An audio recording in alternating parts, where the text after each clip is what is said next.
বিসমিল্লাহির রহমানির রহিম। আসসালামু আলাইকুম ওয়া রাহমাতুল্লাহি ওয়া বারাকাতুহু। প্রিয় ভিউয়ার্স, যে যেখান থেকে আমাদের ভিডিওটি দেখছেন সবাইকে আন্তরিক শুভেচ্ছা জানিয়ে শুরু করলাম আল্লাহর নামে। আমরা 300 পিস মুরগি এই খামারি ভাইয়ের কাছ থেকে কিনেছি, সেইগুলো আজ গাড়িতে লোড করে বিক্রি করার উদ্দেশ্যে নিয়ে যাব। এ পর্যায়ে আমাদের বিষয়ে কিছু বলি। আমরা সাধারণত সারা বাংলাদেশে হাঁস ও মুরগির বাচ্চা বিক্রি করে থাকি, পাশাপাশি বড় যে কোনো সাইজে হাঁস ও মুরগির বাচ্চা ক্রয় করে থাকি। যারা আগ্রহ তারা আমাদের সাথে যোগাযোগ করতে পারেন। আমাদের ঠিকানা আল আমিন হ্যাচারি ও কোয়েল খামার, উল্লাপাড়া, সিরাজগঞ্জ। খামারি ভাই নেট দিয়ে মুরগিগুলোকে একসাথে করে সেগুলো বস্তাতে ভরে মুরগিগুলো পরিমাপ করার উদ্দেশ্যে নিয়ে যাচ্ছেন। মুরগিগুলোকে ওয়েট মাপা স্কেলের উপর রেখে সেগুলো পরিমাপ করা হচ্ছে কত কেজি ওজন হবে।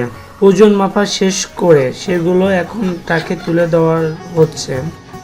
বেসিক্যালি ট্রাকে লোড করার জন্য 2 থেকে 3 লোক লাগে, একজন মুরগি পরিমাপের কাছে এবং 2 লাগে মুরগিগুলো ট্রাকে লোড করতে সাহায্য করতে। খামারি ভাইদের দায়িত্ব থাকে যে মুরগিগুলো ধরে বস্তাতে ভরে সেটা পরিমাপ করে দেওয়া, এবং মুরগিগুলো ধরতে সাহায্য করছেন খামারি ভাইয়ের বাবা ও আম্মা।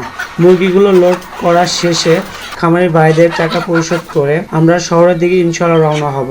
সবার কাছে দোয়া চেয়ে আমরা বিদায় নিচ্ছি। সবাই ভালো থাকবেন, সুস্থ থাকবেন আর আমাদের জন্য দোয়া করবেন। আসসালামু আলাইকুম রহমতুল্লাহ।